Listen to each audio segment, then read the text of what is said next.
Hi all, welcome to my YouTube channel. Secretariat assistant പഠനത്തിന് വേണ്ടിയിട്ട് ഞാൻ മേടിച്ച ബുക്സൊക്കെ ഒന്ന് പരിചയപ്പെടുത്തുക.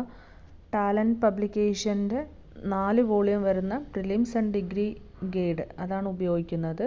ഇതിൽ എല്ലാ സിലബസ് ഓറിയൻറ്റഡ് ആയിട്ടുള്ള എല്ലാ പോയിൻറ്റ്സും കവർ ആകുന്നുണ്ട്. History, geography volume 1, economics, constitution, civics അതെല്ലാം ഉണ്ട്. അതുപോലെ ഫിസിക്സ്, നമ്മുടെ കെമിസ്ട്രി അങ്ങനത്തെ ഭാഗങ്ങളും എല്ലാം, കറണ്ട് അഫയേഴ്സ്, ഇംഗ്ലീഷ്, മലയാളം എല്ലാം ഫുൾ കവർ ആവുന്നുണ്ട് സിലബസ്. ഞാനിതാ മേടിച്ചിട്ടില്ല. നിങ്ങൾക്ക് വേറെ പേഴ്സണലി ഏതെങ്കിലും ടെക്സ്റ്റ് ബുക്ക് നോക്കിയിട്ട് ഗൈഡ് നന്നായി നോക്കിയതിന് ശേഷം മേടിക്കുക കേട്ടോ. പിന്നെ ലളിതം പബ്ലിക്കേഷൻ്റെ ഇംഗ്ലീഷിൻ്റെ ഒരു ബുക്ക് മേടിച്ചിട്ടുണ്ട്. അതുപോലെ തന്നെ ലളിതം പബ്ലിക്കേഷൻ്റെ മലയാളത്തിൻ്റെ ഒരു ബുക്ക് മേടിച്ചിട്ടുണ്ട്. ഇത് രണ്ടും നല്ല ബുക്കാണ്. ഇംഗ്ലീഷും മലയാളം ഇത് തന്നെ ചെയ്ത് കഴിഞ്ഞ് കഴിഞ്ഞാൽ കുറേ അധികം ക്വസ്റ്റ്യൻ പേപ്പർ ഉണ്ട്, ഫുൾ അങ്ങ് കവറാവും. പിന്നെ SCERT പഠിക്കാൻ സ്കൂൾ പാഠപുസ്തകത്തിലൂടെ എന്ന് പറഞ്ഞ ബെസ്റ്റ് അക്കാഡമിയുടെ ഒരു ബുക്കാണ് ഞാൻ മേടിച്ചിരിക്കുന്നത്. കാരണം SCERTയുടെ ഓരോ ബുക്സും ഇപ്പോൾ എൻ്റെ കയ്യിലില്ല. സമഗ്രയിൽ വേണമെങ്കിൽ ഡൗൺലോഡ് ചെയ്യാം. അപ്പോൾ ഞാൻ തൽക്കാലത്തേക്ക് ഒരു ഗൈഡ് വാങ്ങിച്ച് പഠിക്കാമെന്ന് കരുതി അത് മേടിച്ചു. പിന്നെ ഇംഗ്ലീഷ് ഇപ്പോൾ അറിയാമല്ലോ, സെക്രട്ടേറിയറ്റ് അസിസ്റ്റൻറ്റിന് ഒരുപാട് പഠിക്കാനുണ്ട്. അപ്പോൾ ഇംഗ്ലീഷിൻ്റെ ഗ്രാമറൊക്കെ പഠിക്കാൻ വേണ്ടിയിട്ട് ടാലൻറ്റ് പബ്ലിക്കേഷൻ്റെ PSCയുടെ ഒരു ഇംഗ്ലീഷിൻ്റെ ഒരു ഗ്രാമറിൻ്റെ ബുക്കും കൂടെ മേടിച്ചിട്ടുണ്ട്. പിന്നെ ചെറിയ നോട്ട്ബുക്കിൽ ഇങ്ങനെ ടെലഗ്രാമിൽ നിന്നും യൂട്യൂബിൽ നിന്നൊക്കെ കിട്ടുന്ന കാര്യങ്ങളൊക്കെ ഞാനിങ്ങനെ എഴുതി വയ്ക്കാറുണ്ട്. എപ്പോഴും പഠിക്കാൻ വേണ്ടിയിട്ട് ചെറിയ നോട്ട്ബുക്കിലാക്കിയിട്ട് എഴുതി വയ്ക്കും. അപ്പോൾ ലളിതം പബ്ലിക്കേഷൻ്റെ ഇംഗ്ലീഷിലെ ബുക്കും മലയാളം ബുക്കും നല്ലതാട്ടോ യൂസ് ചെയ്യാം. അതുപോലെ ഈ SCERT പഠിക്കാൻ വേണ്ടിയിട്ട് ഇങ്ങനെ ഒരു ഗൈഡ് ഏതെങ്കിലും മേടിക്കുന്നത് നിങ്ങൾക്ക് നല്ലതാണ്. വേറെയും പബ്ലിക്കേഷൻസിൻ്റെ ബുക്ക് മേടിക്കുമ്പോൾ എപ്പോഴും ബുക്ക് സ്റ്റോളിലൊക്കെ പോയി നോക്കിയിട്ടൊക്കെ മേടിക്കുക. ഞാനിത് കുറേ റിവ്യൂ ഒക്കെ നോക്കിയതിന് ശേഷം മേടിച്ചിട്ടുള്ളതാട്ടോ.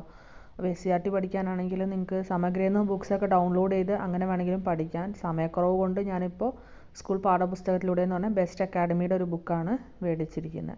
ഇത് അത്യാവശ്യം നല്ല ബുക്കാട്ടോ. എല്ലാം അത്യാവശ്യം കുഴപ്പമില്ലാതെ കവർ ആവുന്നുണ്ട്. 790 രൂപയാണ് വില. 750 രൂപയ്ക്കാണ് കിട്ടിയത്. ബെസ്റ്റ് പബ്ലിക്കേഷൻ്റെ സൈറ്റിൽ നോക്കിയാൽ മതി കേട്ടോ. എല്ലാം കവർ ആവുന്നുണ്ട്. സോഷ്യൽ, സയൻസ്, മലയാളം, മാത്സ് ഇതെല്ലാം SCERTയുടെ ഫുള്ള് കവർ ആവുന്നുണ്ട്. അത്യാവശ്യം ഇത് മതിയാവും. പക്ഷേ എങ്കിലും ബുക്ക് പഠിക്കുന്ന പോലെ ആവില്ല. അത് SCERTയുടെ ബുക്ക് തന്നെ പഠിക്കാൻ ശ്രമിക്കുക. അപ്പോൾ ഈ SCERT പാഠപുസ്തകത്തിലൂടെ നല്ലൊരു ബുക്കാണ് കേട്ടോ. പിന്നെ ലളിതം പബ്ലിക്കേഷൻ്റെ ഇംഗ്ലീഷ്, മലയാളം അതിൻ്റെ ബുക്കും നല്ല സൂപ്പർ ബുക്കാണ്. ക്വസ്റ്റ്യൻ പേപ്പേഴ്സ് ആണുള്ളത്. അത് നല്ല യൂസ്ഫുള്ളാണ്. അത്യാവശ്യം കുറേ ക്വസ്റ്റ്യൻ പേപ്പേഴ്സ് ചെയ്യുമ്പോൾ തന്നെ നമുക്ക് ഒരുപാട് കവറായിപ്പോവും സിലബസിലെ മെയിൻ പാർട്ടൊക്കെ. അത് ഉപയോഗിക്കാം. പിന്നെ PSCയുടെ ഒരു പഠിക്കാൻ ഇംഗ്ലീഷ് മാത്രം പഠിക്കാനുള്ള ഒരു ബുക്ക്. ഇത് ടാലൻറ്റ് അക്കാഡമിയുടെ ഒരു ബുക്കാണ്. എല്ലാം ഗ്രാമർ മൊത്തം കവറാവും. അപ്പോൾ ഗ്രാമർ ആദ്യം പഠിച്ചിട്ട് അതിൽ തന്നെ വർക്കൗട്ട് ചെയ്യാനുള്ള ഇതുണ്ട്, അതും വർക്കൗട്ട് ചെയ്യും. അതുപോലെ തന്നെ ടാലൻറ്റിൻ്റെ ഈ ബുക്ക് ആദ്യം പഠിക്കുക. അതിന് ശേഷം ഞാൻ ലളിതം പബ്ലിക്കേഷൻ്റെ ബുക്ക് എടുത്തതിന് ശേഷം അതിലെ ക്വസ്റ്റ്യൻ പേപ്പേഴ്സ് വർക്കൗട്ട് ചെയ്യുകയാണ് ചെയ്യുന്നത്. പിന്നെ മലയാളത്തിൻ്റെ അതേപോലെ തന്നെ ടെലഗ്രാമിൽ ചാനൽസാണ് ഞാൻ യൂസ് ചെയ്യുന്നത്.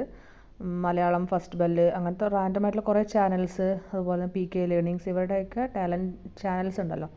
അവിടെ നിന്ന് കിട്ടുന്നതൊക്കെ ഞാൻ പഠിച്ചതിന് ശേഷം ക്വസ്റ്റ്യൻ പേപ്പർ ഇങ്ങനെ ലളിതം പബ്ലിക്കേഷൻ്റെ ഈ ബുക്ക് വെച്ച് വർക്കൗട്ട് ചെയ്യും. അങ്ങനെയാണ് മലയാളവും ഇംഗ്ലീഷും കവർ ചെയ്യുന്നത് കേട്ടോ. പിന്നെ ടാലൻറ്റിൻ്റെ സബ്ജക്റ്റ് വൈസ് ആയിട്ട് പഠിക്കാൻ 4 വോളിയം ഉണ്ടല്ലോ, അതും വെച്ചിട്ടാണ് ചെയ്യുന്നത്. അപ്പോൾ ഇത്രയൊക്കെ ഉള്ളൂ വീഡിയോ. ഇഷ്ടമായെങ്കിൽ സബ്സ്ക്രൈബ് ചെയ്യുക. Thank you so much.